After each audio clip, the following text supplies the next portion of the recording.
மனைவி இருப்பாங்க. இவங்க வந்து 2 பேரும் சகோதரிகள் கடும் தவம் இருந்து விரதம் இருந்தாங்க.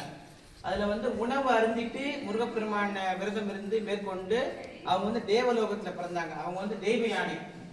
அவங்க தேவலோகத்துல இந்திரனோட மகளாக பிறந்தாங்க. அதான் தெய்வ யானை. இவங்க வந்து உணவு அருந்திட்டு விரதம் இருந்தாங்க, அதாவது சாப்பிட்டுட்டு விரதம் இருந்தாங்க. அதனால அவங்க வந்து பூலோகத்துல வந்து வள்ளி குரத்தியாக பிறந்து முருகப்பெருமானை அடைஞ்சாங்க. இதுல 2த்துல நம்ம முருகனை போய் நம்ம எல்லா கோயிலையும் சாமி கும்பிடும்போது என்ன பண்ணுவோம்?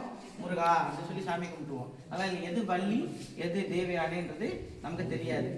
இவங்க வந்து போக சக்தி, அவங்க வந்து போக சக்தி, இவங்க வந்து ஞான சக்தி.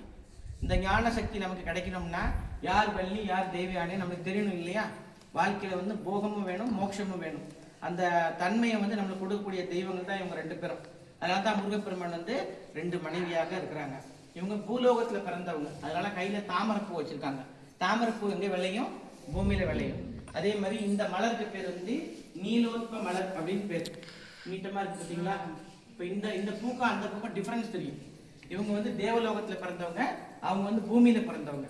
அப்ப அதை பார்த்து நம்ம கண்டுபிடிச்சிடலாம். நீங்க எந்த கோயிலுக்கு போனாலும் இந்த சிலா ரூபத்துல அங்க லட்சணங்கள் தெய்வங்கள் வந்து என்ன ஆயுதங்கள் வச்சிருக்காங்க, என்ன கையில வச்சிருக்காங்க, என்ன முத்திரையில வச்சிருக்காங்க அப்படின்றத நம்ம கூர்ந்து கவனிக்கணும். நம்ம என்ன பண்ணுவோம்? நேரம் போவோம், சாமியை கும்பிடுவோம், விபூதியை பூசுவோம், திரும்பி பார்க்காம வந்துருவோம். அது என்ன சாமின்னு கேட்டா சொல்ல தெரியாது. ஏதோ நான் சாமி கும்பிட்டேங்க அப்படின்னு சொல்லுவாங்க. அதனால இந்த தாற்பயத்தை பத்தி தெரிஞ்சுக்கிட்டா ஒருத்தருக்கு நான் இப்ப சொன்னாவது கிட்டத்தட்ட ஒரு 50 பேர் 5 பேருக்காவது நீங்க சொல்லுவீங்க நம்ம இந்து தர்மம் வந்து வளரும் அப்படின்ற விஷயத்துக்காக தான் இது எல்லாரும் சொன்னோம். இப்ப எல்லாரும் முருகனுக்கு அரோகரா சொல்லுவோம்.